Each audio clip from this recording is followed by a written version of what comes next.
আজকে যে রায় হয়েছে আপনার মানবতা বিরোধী অপরাধের আদালতে, সেই বিষয়ে আমরা আমাদের প্রস্তাব অফিসিয়ালি যেটা গৃহীত হয়েছে সেটা আপনাদেরকে আমরা জানাচ্ছি। দীর্ঘ 16 বছরের ফ্যাসিবাদ বিরোধী গণতান্ত্রিক আন্দোলনের ধারাবাহিকতায় 2024-এর ছাত্র গণঅভ্যুত্থানের মধ্য দিয়ে প্রিয় মাতৃভূমি বাংলাদেশ ফ্যাসিবাদ মুক্ত হয়েছে। এই দীর্ঘ রক্তাক্ত সংগ্রামে শত সহস্র বিরোধী দলীয় রাজনৈতিক নেতাকর্মী সহ সমাজের সর্বস্তরের অসংখ্য নাগরিক গুম, খুন, বিচার বহির্ভূত হত্যাকাণ্ড, হামলা, মামলা, নির্যাতন, নিপীড়ন ও অবর্ণনীয় দুর্ভোগের শিকার হয়েছে।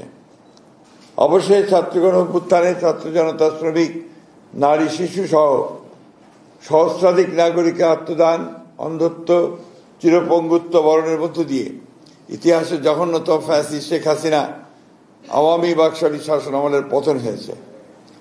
সারা বিশ্বের জনমত এবং বাংলাদেশের জনগণের দাবি ও প্রত্যাশা ছিল যারা পতিত স্বৈরাচার ও তার দোসরদের মানবতা বিরোধী ও নৃশংস জঘন্য হত্যাকাণ্ড এবং গণহত্যা অপরাধের বিচার হয়।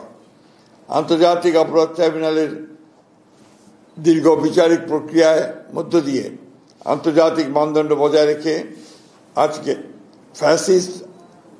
আওয়ামী ফ্যাসিস্ট শেখ হাসিনা তার 2 দোসরের বিরুদ্ধে রায় ঘোষিত হয়েছে। এই রায়ে ন্যায় বিচার প্রতিষ্ঠা হয়েছে। আইনের বিধান অনুযায়ী সর্বোচ্চ সাজা প্রদান করা হয়েছে ফ্যাসিস্ট শেখ হাসিনা তার দোসর সাবেক স্বরাষ্ট্রমন্ত্রী আসাদুজ্জামান কামালের। পুলিশের সাবেক আইজিপি চৌধুরী আব্দুল আল মামুনকে বিচারিক প্রক্রিয়ায় সহযোগিতার কারণে প্রাপ্য সাজা কমিয়ে 5 বছরের কারাদণ্ড প্রদান করা হয়েছে। আইনের শাসন ও ন্যায় বিচার প্রতিষ্ঠায় দৃঢ় প্রতিজ্ঞ বিএনপি এ ব্যাপারে জনগণকে সদা সর্বদা সচেতন থাকার আহ্বান জানাচ্ছে। একই সাথে বিএনপি অন্যান্য মামলায় অভিযুক্তদের সুবিচারের দাবি জানাচ্ছে।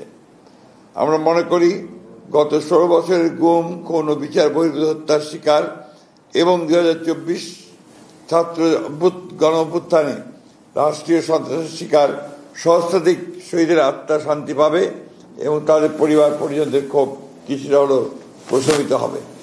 ধন্যবাদ। আসসালামু আলাইকুম।